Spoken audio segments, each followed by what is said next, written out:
Assalamualaikum warahmatullahi wabarakatuh. Kami dari kelompok 2, kami akan menjelaskan mengenai sistem saraf pada manusia.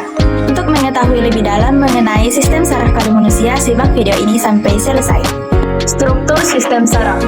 Neuron atau sel saraf merupakan satuan kerja utama atau bagian dari sistem koordinasi yang berfungsi untuk mengatur aktivitas tubuh melalui rangsangan listrik secara cepat. Komponen sistem saraf terdiri atas sel saraf, sistem saraf pusat, dan sistem saraf tepi. Untuk bereaksi terhadap rangsangan, tubuh memerlukan 3 komponen, yaitu yang pertama, reseptor, yang kedua, sistem saraf, yang ketiga, efektor. Berdasarkan fungsinya, sel saraf dapat dibedakan menjadi 3, yaitu yang pertama, neuron sensorik. Dendritnya berhubungan dengan reseptor dan neuritnya berhubungan dengan dendrit neuron lain. Fungsinya untuk menghantarkan impuls dari reseptor ke pusat susunan saraf. Yang kedua yaitu neuron motorik. Dendritnya berhubungan dengan neurit neuron lain dan neuritnya berhubungan dengan efektor atau alat tubuh pemberi tanggapan terhadap suatu rangsangan.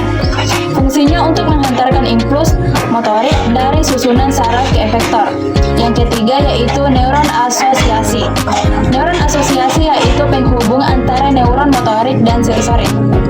Berdasarkan tempatnya, neuron asosiasi dibedakan menjadi 2, yaitu yang pertama, neuron konektor. Neuron konektor merupakan penghubung antara neuron yang satu dan neuron yang lain. Yang kedua yaitu neuron adjustor. Neuron adjustor merupakan penghubung antara neuron sensorik dan neuron motorik yang terdapat di dalam otak dan sumsum tulang belakang. Impuls saraf adalah rangsangan atau pesan yang diterima oleh reseptor dari lingkungan luar, kemudian dibawa oleh neuron atau serangkaian pulsa elektrik yang menjalari serabut saraf. Impuls ini akan menyebabkan terjadinya gerakan. Gerakan dibedakan menjadi 2, yaitu gerak sadar dan gerak refleks. Gerak sadar merupakan gerakan yang terjadi karena disengaja atau disadari, sedangkan gerak refleks adalah gerakan yang tidak disengaja atau tidak disadari. Impuls akan menyebabkan terjadinya gerakan. Gerak sadar. Gerak sadar atau disengaja atau disadari. Impuls reseptor atau indera, saraf sensorik, otak, saraf motor, efektor atau otot. Gerak refleks.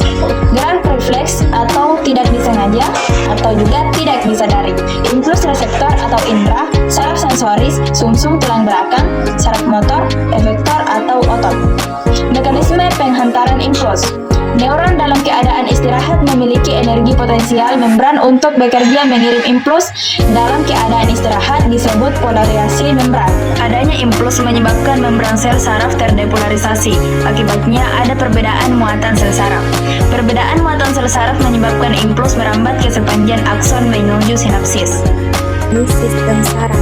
Sistem saraf bekerja berdasarkan impuls elektrokimia untuk melayani tubuh dengan berbagai macam cara. Sistem saraf berfungsi sebagai penunjang bagi tubuh dan pengumpul informasi tentang dunia luar maupun dalam tubuh kita. Selain itu juga berfungsi sebagai pusat komunikasi umum, pusat pemetaan strategi, dan sebagai pembuat keputusan dalam segala sesuatu yang dilakukan tubuh. Yang pertama yaitu sistem saraf pusat. Sistem saraf pusat merupakan bagian sistem saraf yang mengkoordinasikan semua fungsi saraf. Sistem saraf pusat berfungsi menerima semua rangsang saraf dari luar tubuh atau ekseptor dan dari dalam tubuh atau introseptor. Sistem saraf pusat juga bertindak sebagai pusat integrasi dan komunikasi. Sistem saraf pusat terdiri atas 1. Otak. Otak manusia terdiri atas 2 belahan, yaitu otak kiri dan kanan. Otak kiri mengendalikan tubuh bagian kanan, sebaliknya otak kanan mengendalikan tubuh bagian kiri. Otak dibagi 4 menjadi bagian, yaitu otak besar, otak tengah, otak kecil, dan sumsum. Tahu nggak kalian, otak besar cenderung merupakan bagian otak terbesar loh. Dengan permukaan berlipat-lipat, diduga semakin banyak lipatannya semakin cerdas seseorang. Sebarum terdiri atas 2 belahan hemisfer yang dipisahkan oleh visura longitudinal. Kedua, hemisfer dihubungkan oleh sejumlah serabut saraf yang disebut corpus callosum. Melalui serabut ini, impuls dari satu hemisfer ke hemisfer lain. Otak tengah. Otak tengah terletak di depan otak kecil. Bagian otak tengah adalah lobus opticus yang berhubungan dengan refleks mata. Pada dasar otak tengah terdapat kumpulan badan sel saraf ganglion yang berfungsi untuk mengontrol gerakan dan kedudukan tubuh. Saya akan menjelaskan tentang otak depan. Otak depan terdiri atas talamus dan hipotalamus. Talamus berfungsi menerima semua rangsangan dan reseptor kecuali bau-bauan dan meneruskannya ke area sensori. Sedangkan hipotalamus berperan dalam pengaturan suhu tubuh, mengatur nutrisi, mengatur agar tetap sadar dan membuang sikap agresif. Hipotalamus juga merupakan tempat sekresi hormon yang mempengaruhi pengeluaran hormon pada hipofisis. Otak kecil terletak di susun anggota berat penata. Otak kecil merupakan pusat keseimbangan sembari dan koordinasi gerak otak di bagian bawah sebelum kita dapat bergerak memutarkan pusat otot bagian kiri dan kanan tubuh. Badan itu juga berupa dan sadar dan Yang terakhir yaitu sumsum lanjutan. Disebut juga batang otak, merupakan lanjutan otak yang menghubungkan otak dengan sumsum tulang belakang, yang berfungsi untuk mengatur denyut jantung, pelebaran dan penyempitan pembuluh darah, gerak menelan, bersin, bersendawa, batuk, dan muntah. Di sumsum lanjutan terdapat bagian yang menghubungkan otak dan sumsum tulang belakang yang dinamakan pons. 2. Sumsum tulang belakang medulla spinalis terdapat di dalam rongga tulang belakang, fungsinya sebagai penghubung impuls dari dan ke otak, memberi kemungkinan gerak refleks. Medulla spinalis bagian luar berwarna putih dan bagian dalam kelabu. Sistem saraf tepi. Sistem saraf tepi merupakan saraf-saraf yang membawa impuls dari dan ke sistem saraf pusat.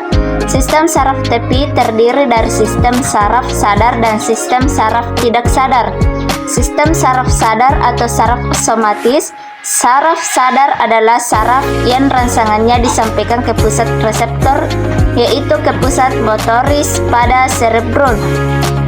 Berdasarkan asalnya, sistem saraf tepi terbagi atas saraf kranial dan saraf spinal yang masing-masing berpasangan, serta ganglia atau tunggal ganglion. Saraf kranial merupakan semua saraf yang keluar dari permukaan dorsal otak. Saraf spinal ialah merupakan saraf yang keluar dari tulang kedua sisi tulang belakang. Masing-masing saraf ini mempunyai karakteristik, fungsi dan jumlah saraf yang berbeda. Sementara itu, ganglia merupakan kumpulan badan sel saraf yang membentuk simpul-simpul saraf dan di luar sistem saraf pusat. Pun sistem saraf tidak sadar atau otonom. Saraf otonom adalah saraf yang rangsangannya tidak disampaikan ke otak. Sistem saraf otonom mengontrol kegiatan organ-organ dalam berdasarkan sifat kerjanya. 3. Gangguan pada sistem saraf. Sistem saraf pada manusia dapat mengalami kelainan atau penyakit. Penyebabnya dapat berasal dari lingkungan luar atau dari dalam tubuh. Contohnya yaitu 1. Epilepsi. Epilepsi yaitu suatu keadaan, bukan suatu penyakit. Serangan muncul jika otak atau bagian dari otak tiba-tiba berhenti bekerja sebagaimana mestinya selama beberapa saat. 2. Meningitis. Meningitis merupakan radang selaput otak karena infeksi bakteri atau virus.